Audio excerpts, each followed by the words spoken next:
So, I mean, again, if somebody out there can prove to me why a local TV market is going to be really, really necessary in the future, please let me know, because I bet those same people are the same people that think that Blockbuster Video is going to be necessary for the future.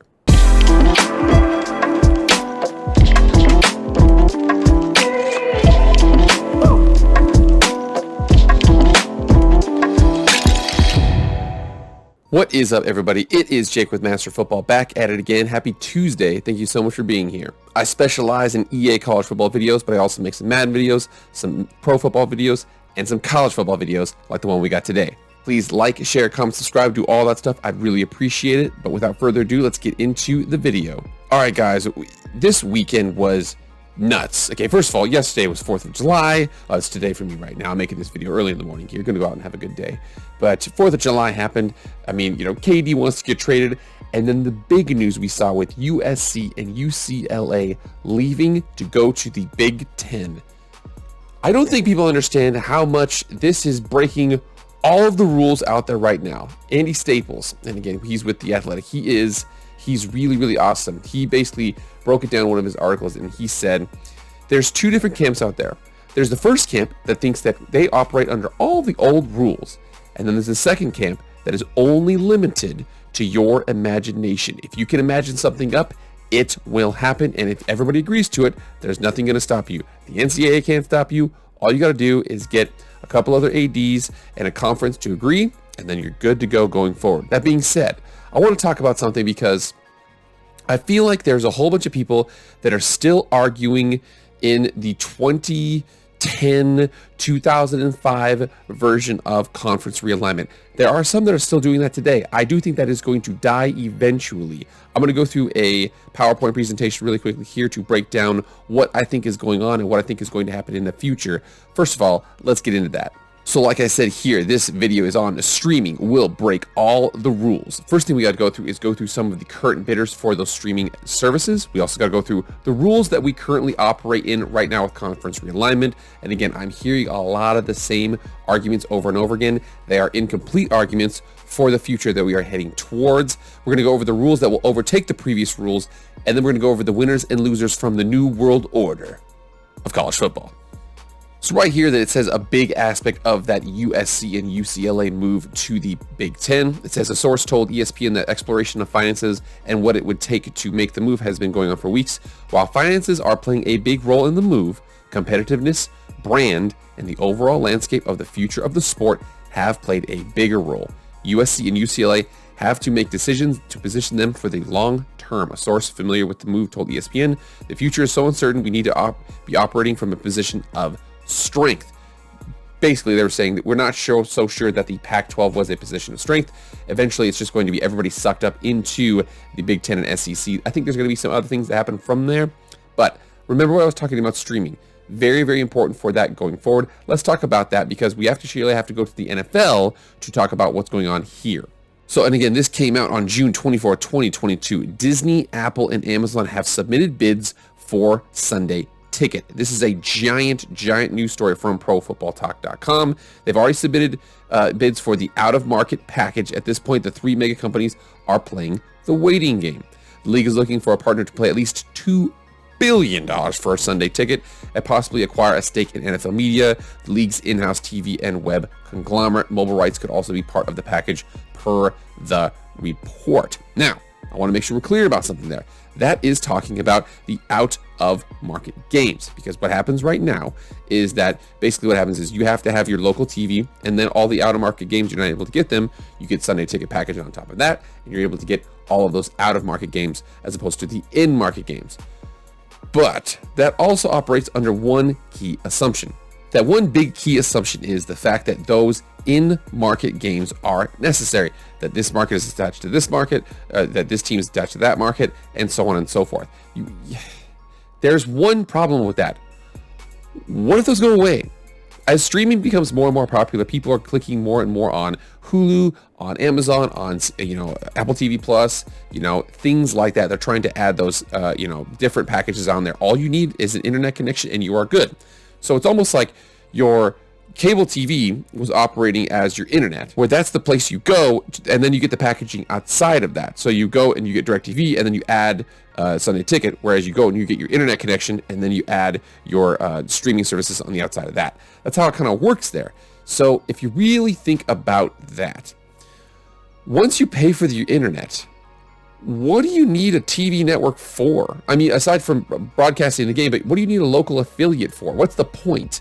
Okay, that's the big aspect here. Is as those go away, a lot of these rules around conference realignment are going to completely dissolve. There's going to be no need for, several different aspects that we're going to talk about here. But again, let's get into those right now.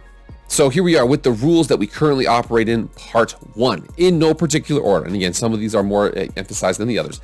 These are the rules for conference expansion and how it operates right now. All of these rules are judged collectively, so you're judged on all of them as a whole. Solid on-field production, as an example, Oklahoma to the SEC, not saying they don't get viewers, but again, very good on-field production. Solid fan backing / viewership. Texas to the SEC, that is absolutely massive. They have not been playing well these last couple of years, but a lot of people still watch. Solid media market. USC, UCLA to the Big Ten, and Rutgers to the Big Ten. Rutgers to the Big Ten is the big one there. Those media markets, opening up those to all those different, TV markets that are out there all by themselves. Solid alumni base. UCF and BYU to the Big 12. UCF has a giant enrollment right now. So every single year they've potentially got 10,000 new fans, 10,000 new fans, 10,000 new fans, or at least 10,000 new alumni. They're going to be out there watching games, moving across the country, still want to watch their UCF football. Also academics. So Rice to the American, adding the academic profile of that league. Also, Rice is also in Houston, so that adds, a media market there. But then also a new market for the conference. When Missouri was added to the SEC, they wanted to add a new market out there. So they went ahead and did that. Didn't happen so much with Texas and Texas A&M this last time. Oklahoma is a new market, but Missouri to the SEC was one in particular where it was like decent football program, decent, solid on-field production, but they were a new market they could expand out their SEC market to. So the rules that we currently operate in, part 2, again, I want to make sure we go over some of the blemishes, because remember, we had the last 4, we had the first 4 out and the last 4, and the last 4 into the Big 12 was, Houston, UCF, BYU, and Cincinnati. The last 4 out was Boise State, USF, SMU, and then Memphis. So we look at those teams right here as an example. Boise State, positives, on-field production and viewership. Negatives was a small media market and a lack of academics. South Florida, positive, was a solid media market down there in Tampa. Negatives was a lack of on-field production and viewership. We continue on with Memphis. Memphis here was, from a solid perspective, they were a solid media market and some on-field production. They've done actually pretty good these last couple of years. At negatives, they lack the academics there. And then SMU was a solid media market and a growing success on the field. Remember that the death penalty really hurt them, but they've slowly started to build something back up. But the negative perspective, it's a small private college and a saturated TV market for the Big 12. It's in Dallas, and I don't know how much SMU actually moves the needle in Dallas, but that's probably the reason why they were held back. Rules that will overtake the previous rules. I'm telling you right now, several of these are going to be combined, but in general, there's 2 rules: viewership and academics. So from viewership related to on-field success, but in Texas's sake, it's clearly secondary. All you really need is the desire to watch your team.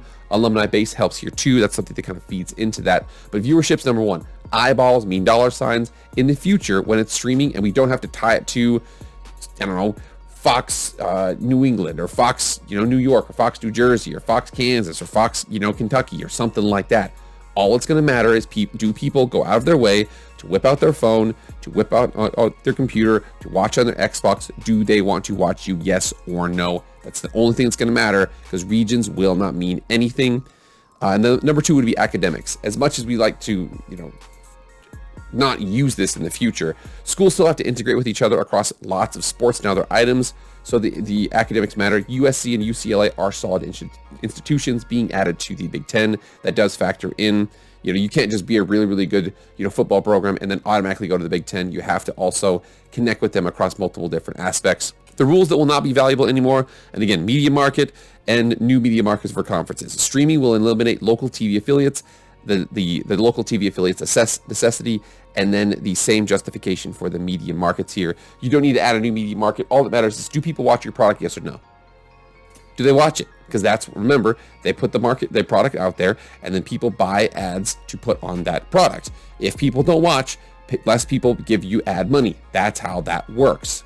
So, I mean, again, if somebody out there can prove to me why a local TV market is going to be really, really necessary in the future, please let me know, because I bet those same people are the same people that think that Blockbuster Video is going to be necessary for the future. All right. Now it's time for the winners from the New World Order. The winners from the New World Order, first of all, this is a lesser winner here, but the service academies, Army and Navy, still gets 7+ million viewers per game. No, not per game, per that game. This is an article here from December 1st of this last year from Zach Miller of Medium.com. Which college football programs were the most watched in 2021? It has almost all of it. It has about 110. But you come down here and you see these top programs here. Obviously, you see Clemson, Iowa, Purdue, so on and so forth. You see 34. You see Navy, $1.039 million viewers average per game. And then you come down here a little bit farther, and you're going to see our dear friends, I think I passed them already. There they are, the Army, 804,000 viewers per game across 12 games. But you have to remember here, when you come down here and check that out, you're able to see this right here. The number 10 most popular game was 7.57 million viewers for that one game across, the rest of the other games. Not sure how much Army and Navy, do well in their other games, but remember that game was huge every single year. And then in addition to that, you also come down here, you can see the fact that Air Force was the second most watched team in the Mountain West at 255,000 fans. Now remember, I bet that is a big aspect of them either playing Army or playing Navy. That's just my personal guess there. Another one here is the new Big 12. All members except Houston were in the top 64 of 2021 viewership. And even with that, Houston's president, who apparently is a very, very good rock star out there, their stadium expansion and their recruiting abilities, only G5 team to ever get a 5-star commit, Ed Oliver. I mean, they are in Houston. If they can turn it around, it's over. Okay, they're going to be a dynamite program. But again, that will make up for that in the future. And then Boise State right here. Again, I know I'm a complete homer, but Boise State, they will lose in the short term, I think, because of media market is a big, people still get that core. They still have to get, a couple of those things.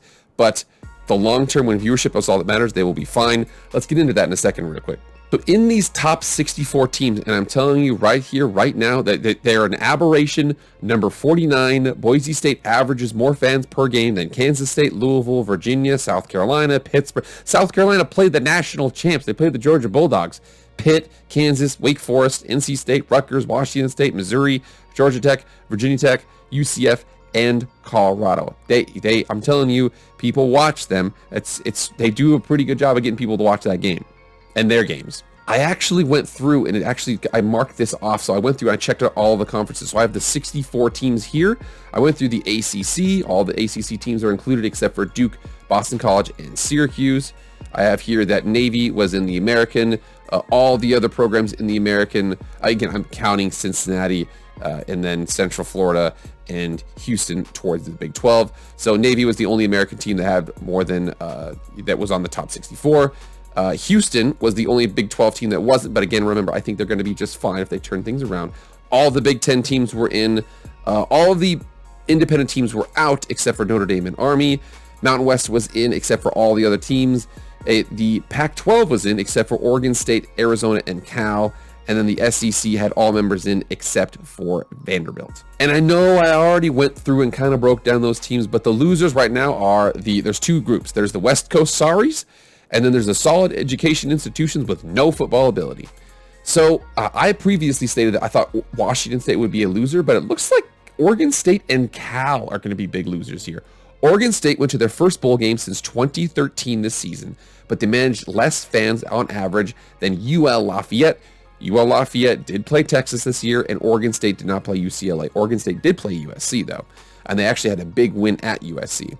I previously stated that Washington State would be a loser, but they got more viewers than I thought. Arizona also was off that list. They had lower viewership, but I'm telling you right now, I'm telling you, Jed Fish down there in Arizona, solid transfer portal, solid recruiting, has actually done a pretty decent job. I would not be surprised if there's a big turnaround in Tucson.